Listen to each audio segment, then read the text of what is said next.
अली खामेनाई के कथित शहीद होने की खबरों पर जयपुर शहर के मुसाफिर खाना में शोक सभा का आयोजन किया गया। शोक सभा में शिया और सुन्नी दोनों समुदाय के धर्म गुरुओं ने भाग लिया, एकजुटता का संदेश दिया। धर्म गुरुओं ने कहा कि यह लड़ाई शिया मुसलमान की नहीं, बल्कि तमाम उम्मते मुस्लिमा की है। वक्ताओं ने यह भी कहा कि किसी भी देश के सुप्रीम लीडर की इस तरह हत्या करना उचित नहीं है और इसका विरोध होना चाहिए। मैडम, क्या कहना चाहेंगे आप आयतुल्लाह खamenei की शहादत? देखिए, आज आयतुल्लाह अली खामेनेई की शहादत नहीं हुई है। आयतुल्लाह अली खामेनेई की शहादत हुए तकरीबन 4 दिन हो चुके हैं। उसके बाद भी कौम के अंदर, कौम के बच्चों में जो जज्बा है वो बता रहा है कि खामेनेई मरकर भी जिंदा है, क्योंकि शहीद कभी मरते नहीं। और खामेनेई इस बात का सबूत दे रहे हैं कि कौम का बच्चा बच्चा लब्बैक खामेनेई चिल्ला रहा है, क्योंकि वो जानता है कि खामेनेई पहले उनके मुहाफिज थे और अब उनके दिलों के अंदर खामेनेई आ चुके हैं। खामेनेई उनकी पर्दाए गैब से मदद अता फरमा रहे हैं और कौम का बच्चा इसीलिए वो जज्बे के साथ आया, क्योंकि उसे पता है कि अब उसके पास खोने को कुछ नहीं है। मैंने देखा जा रहा है लगातार ईरान हमले कर रहा है और अमेरिका और इजराइल भी, मुस्लिम देश आज तक अभी आवाज़ नहीं उठा रहे, उसका आप क्या कहना चाहिए? जिन मुस्लिम देशों ने इस्लाम के नाम पर अमेरिका और नेतन्याहू की चूड़ी पहन ली हो, उन मुस्लिम देशों से, देखिए आपने एक नारा नहीं सुना कि 56 मुल्कों का एक भाई, तो हम मान रहे हैं वो हमारी बहनें हैं, वो चूड़ियाँ पहन कर बैठे हैं और उन्हें पहनने दीजिए, क्योंकि जब भाई जिंदा होते हैं तो बहनें जंगों में नहीं जाती हैं। ईरान फ़कत उनका भाई है जो जंगों में जा रहा है। ईरान को ये बता रहा है कि मैं मर्द मुजाहिद हूँ और तुम अरब बुज़दिल हो, नामर्द हो, जो तुम अमेरिका और इजराइल की चूड़ियाँ पहनकर बैठे हो। और आप आज भारी संख्या में लोग यहाँ मौजूद थे, तो क्या कहेंगे? भारी संख्या में आप ये बात मत कहिएगा कि भारी संख्या में सुन्नी और शिया थे। ये एक उम्मत थी रसूल की, जो आज आई और बताने आई है कि जब उम्मत एक होती है तो सामने जो बैठा होता है, चाहे वो आले यहूद हो या आले सऊद हो, ये उम्मत बताती है कि हम आले रसूल हैं और हम तुम्हें इस तरीके से जवाब देंगे। देखिए, खामेनेई ने अपने आखिरी भाषण में कहा था कि अगर हमला हुआ तो ऐसा घूसा मुंह पर मारेंगे कि तुम्हारी 7 पुश्तें याद रखेंगे। आप क्या मैसेज देना चाहेंगे?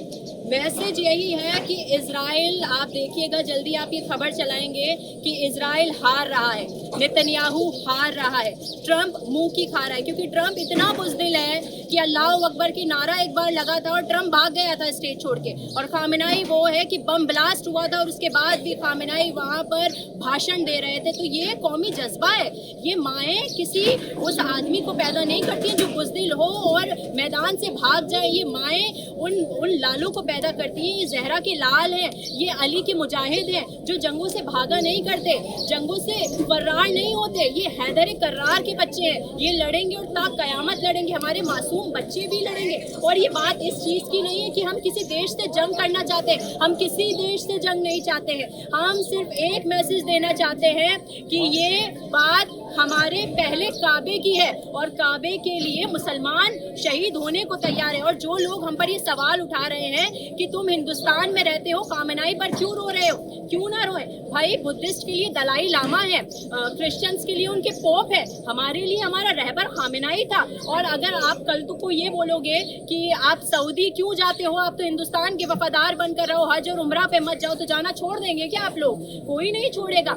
ये कौम कभी भी बुज़दिली के साथ नहीं आगे जाएगी। ये कौम मर जाएगी पर किसी ऐसे नेता के आगे घुटने नहीं टेकेगी जिसने हमारे मासूम बच्चों का खून बहाया हो, जिसने बेगुनाहों को कत्ल किया हो। हमारे बूढ़े बुजुर्ग, उनकी क्या गलतियां थी? उन्हें गोलियां मार रहे हैं नेतन्याहू, तो क्या 86 साल का बुजुर्ग मरते मर गया, उसके आगे घुटने नहीं टेके? और इजराइल सोच रहा है कि हमारे ये जवान इनके आगे घुटने टेक देंगे, तो ये इजराइल की सबसे बड़ी गलतफहमी। इजराइल कौन है? नेतन्याहू कौन है? नेतन्याहू एक वॉर क्रिमिनल है।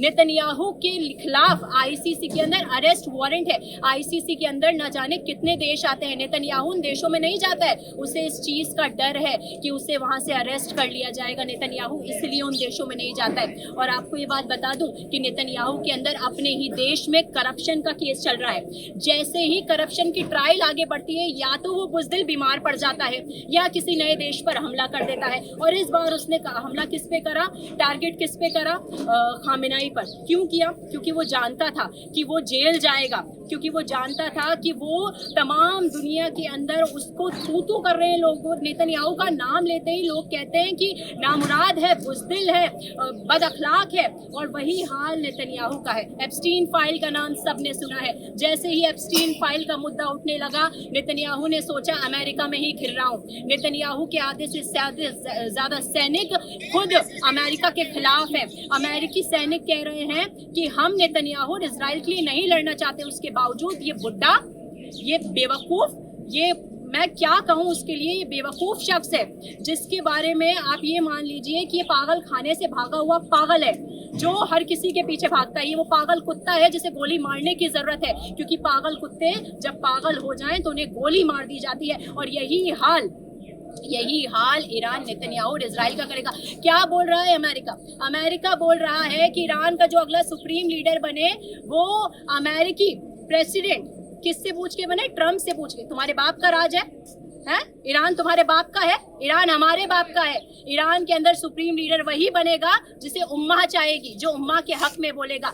नेतन्याहू या ट्रम्प के कहने से हम सुप्रीम लीडर नहीं चुनते। ये वो कौम है जो मरते मर जाएगी, पर नेतन्याहू और अमेरिका के आगे घुटने नहीं टेकेगी। भारत सरकार के लिए कुछ कहना चाहेंगे?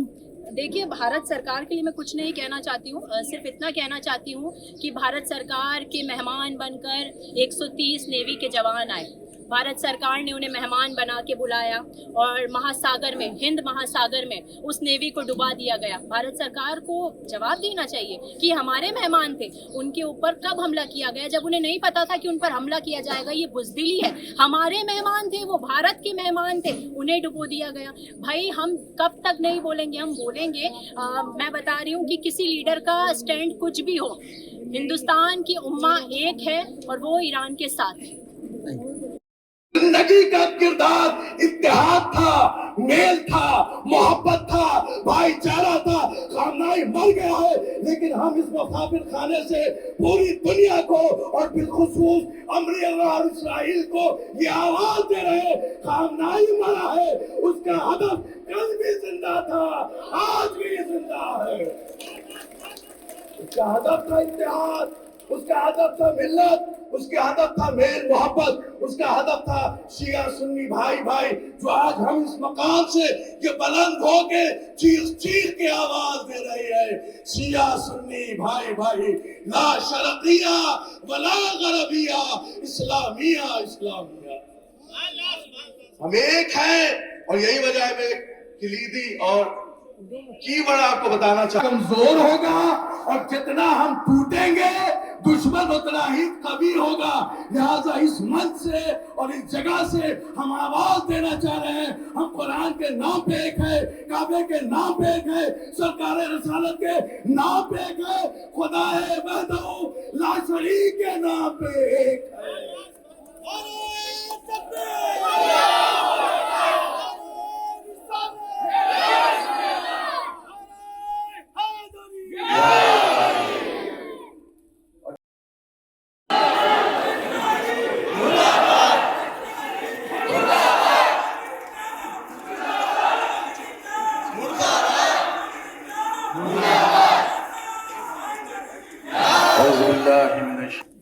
तमाम हाज़रीन, बिलखुसूस डाइस पे बैठे हुए तमाम मुअज़्ज़िज़ीन, उलमा, खुतबा, बेदर्दी से जुल्म और सितम का निशाना बनाया गया। अलबत्ता मैं एक बात कहना चाहता हूँ कि ये जालिम शायद ये समझ रहे हैं कि खामनाई को मार दिया तो अब हम अपने हदफ को पहुंच गए हैं।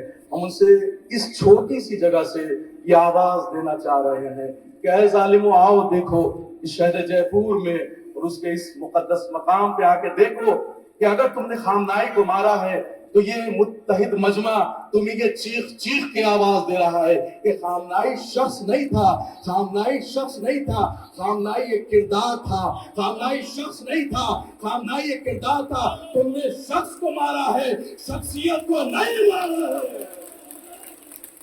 इंशाअल्लाह आज यहाँ जो आयतुल्लाह खामनेई साहब की कल यजीद का लोग था आप भी यजीद हो और यजीद की थोड़े दिनों के लिए सही लेकिन यजीद हमेशा के लिए थोड़े दिनों के लिए आगे बढ़ाने के लिए यहाँ जमा हुआ है और अमेरिका और इस्राइल की सरकारें दे रहे हैं कि ईरान अपने आप को आ जाए, नहीं तो इस तरीके ताकतवर समझ सकती जो यहाँ पर लेकिन बच्चे भी उनके इन गोलियों से भूनने वालों को कर रहे हैं इन मिसाइल चलाने वालों को ये याद रहना चाहिए